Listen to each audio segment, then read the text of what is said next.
¿Qué es el estilo APA? Es un conjunto de reglas de estilo que rigen la redacción científica de las ciencias de la conducta y otras disciplinas.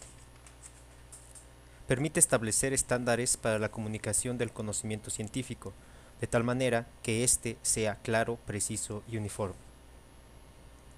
El estilo APA tiene tres principales componentes, que son citas dentro del texto, partes del manuscrito y lista de referencias. En este primer tutorial abordaremos las citas dentro del texto. Es importante citar por dos razones.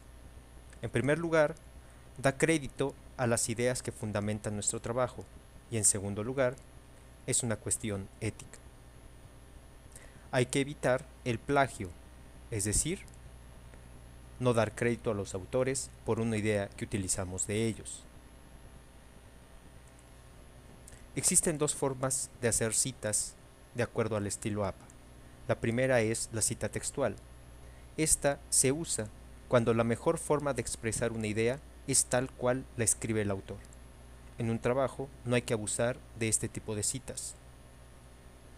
La otra forma es la paráfrasis, la cual se usa cuando escribo la idea del autor en mis propias palabras, sin perder la esencia.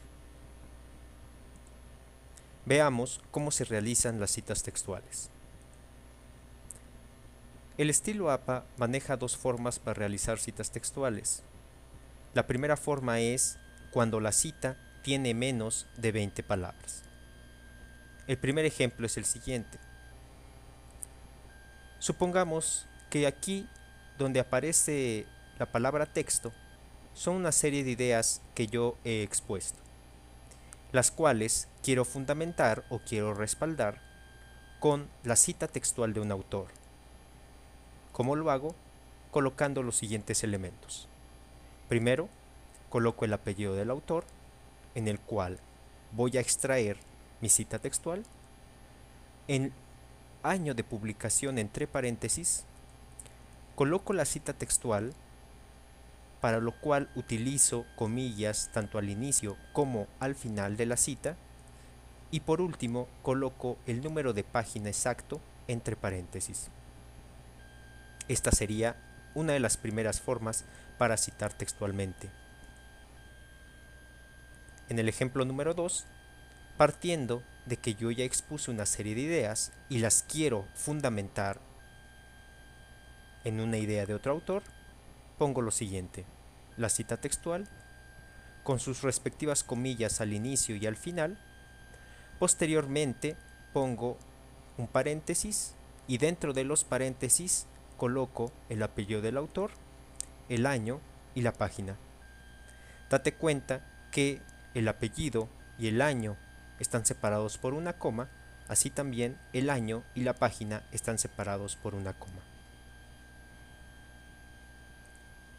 Esas serían las dos formas básicas para citar una idea textualmente cuando ésta tiene menos de 40 palabras.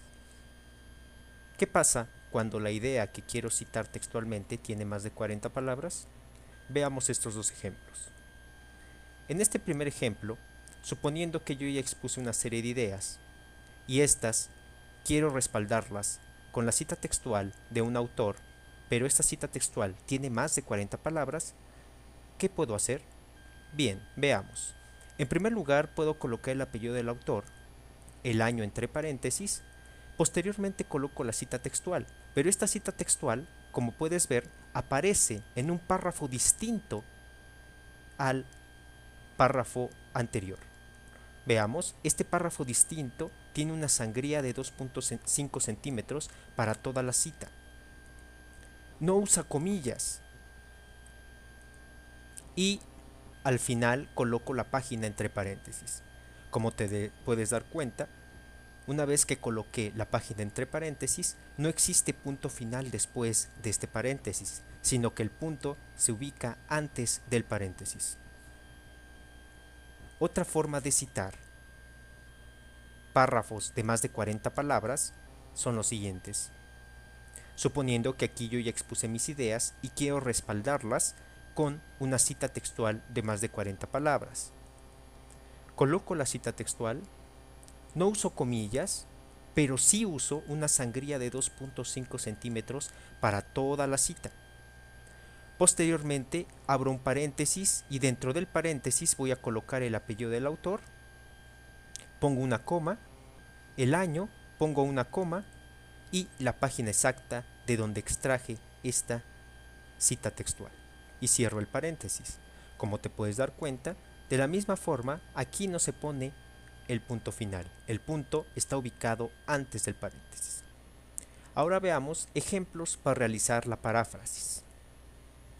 En el ejemplo 1, suponiendo que yo ya expresé una serie de ideas y quiero parafrasear a un autor, es decir, expresar en mis propias palabras la idea de otro autor, es importante que ponga en qué autor me estoy fundamentando. Así utilizamos el apellido del autor, el año entre paréntesis y por último la paráfrasis. La paráfrasis no lleva comillas ni número de página. Esto es porque son mis palabras que retoman la idea del autor, mas no es la idea tal cual la escribió el autor. Veamos un segundo ejemplo. En este segundo ejemplo, suponiendo que yo expuse mis ideas y quiero citar a un autor, pero de manera de paráfrasis, hago lo siguiente. Pongo la paráfrasis sin comillas, abro un paréntesis donde voy a colocar los siguientes dos elementos: el apellido del autor, seguido de una coma y posteriormente el año. Te puedes dar cuenta que tampoco se ponen ni comillas ni número de página. Ahora veamos otros casos donde el autor de la obra en la cual nos fundamentamos o nos basamos es más de uno. Cuando existen dos autores es importante poner el apellido del primer autor y el apellido del segundo autor, como vemos en este caso. Apellido del primer autor, el apellido del segundo autor, seguidos del año y la paráfrasis. O bien, pongo la paráfrasis, después abro un paréntesis dentro del cual coloco los apellidos de ambos autores, así como el año. ¿Qué pasa cuando hago una cita textual de una obra donde hay dos autores? Bueno, coloco el apellido de ambos autores, el año, hago la cita textual y pongo al final el número de página, o bien pongo la cita textual con sus respectivas comillas, abro un paréntesis dentro del cual coloco los apellidos de ambos autores, el año seguido de la página. Esta cita textual puede ser utilizada para citas con menos de 40 palabras o citas de más de 40 palabras, siempre y cuando se sigan las especificaciones que antes se mencionaron. Ahora, ¿qué pasa cuando son 3 o más autores? Veamos estas especificaciones. Cuando son de 3 a 5 autores, la primera vez que los citamos tenemos que ponerlos a todos, y la segunda, tercera y cuarta vez que nos vamos a citar tenemos que poner al primero seguido de la locución latina et al. Cuando son 6 o más autores los que escribieron un artículo o el libro en el cual me estoy fundamentando, tengo que hacer lo siguiente. Desde la primera ocasión en que lo cito, tengo que poner el apellido del primer autor seguido de la locución latina et al. Eso sería todo por el momento.